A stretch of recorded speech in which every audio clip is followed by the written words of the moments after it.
Cerojardinería o jardines con poca agua. La cerojardinería consiste en diseñar y construir jardines con bajo consumo de agua. La filosofía de este tipo de jardines se basa en un uso eficiente del agua de riego y se inspira en la belleza de la vegetación de regiones de climas como el Mediterráneo o las subdesérticas.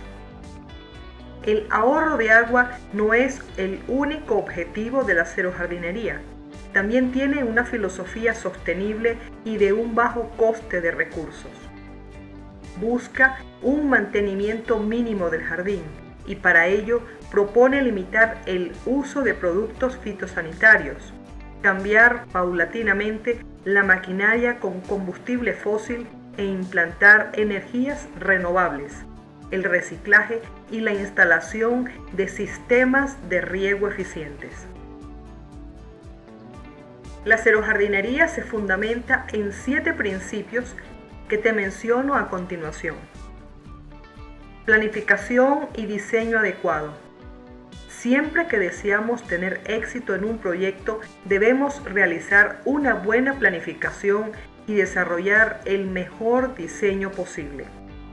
El diseño de jardines comprende la evaluación, planificación, ejecución y mantenimiento de paisajes urbanos y rurales.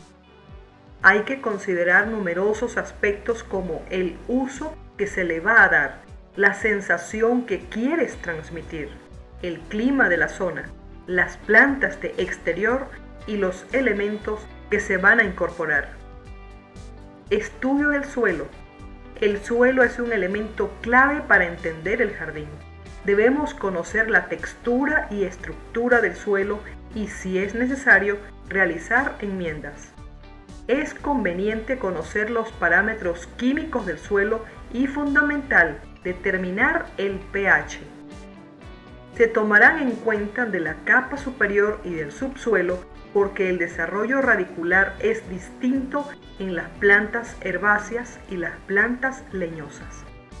Este estudio nos facilitará decidir sobre el abonado y la selección de especies vegetales más adecuadas. Selección adecuada de especies vegetales. La selección de especies vegetales es un principio fundamental para la aplicación de los principios de la cerojardinería. Hay 2 criterios fundamentales para realizar una buena selección. Criterios medioambientales. Analizar los requisitos de solana o umbría de las especies. Estudiar las necesidades edáficas e hídricas de los vegetales seleccionados. Considerar las enfermedades posibles y la resistencia a plagas de insectos. Considerar los elementos de la contaminación. Viabilidad de adaptación al clima. Criterios paisajísticos. Conocer la estacionalidad de la planta y los colores de cada época. Elegir el porte y la talla de la especie. También se debe considerar su tasa de crecimiento para prever su estado en los próximos años. Favorecer la variedad de texturas entre las diferentes especies seleccionadas enriquecerá el pequeño ecosistema que estamos creando. Reducción de las zonas de césped. En la cerojardinería se busca un ahorro de agua y un ahorro de recursos, materiales y humanos. Por este motivo, debemos minimizar las áreas de césped, colocándolas en las zonas más próximas a los elementos accesibles del jardín en armonía con el entorno. Un jardín que se caracteriza por su consumo bajo de agua no puede incluir grandes superficies de césped. Una superficie cubierta de césped, además de un alto consumo de agua, implica un elevado coste de mantenimiento. Si has optado por colocar césped en el jardín, se debe considerar la elección de especies cespitosas con baja demanda de agua y se debe instalar un sistema de riego automatizado y eficiente. La sequía es una realidad que apreciamos cada día, por lo que este principio es muy razonable con las circunstancias actuales. El agua cada día se vuelve más preciada y la Cero Jardinería lo emplea de forma muy eficiente. Los sistemas de riego más adecuados son los de microaspersión, goteo enterrado y goteo aéreo. Los jardines sostenibles están implantando el riego con aguas regeneradas. Un consejo para sacar el máximo rendimiento al riego es agrupar las especies vegetales con necesidades hídricas similares. Protección del suelo mediante mulching. La palabra mulcher significa triturador en inglés y mulch se refiere a lo que en castellano llamamos mantillo. Esto es precisamente lo que hace este sistema. Tritura la hierba cortada creando un mantillo, es decir, una capa en la parte superior del suelo formada por la descomposición de materias orgánicas.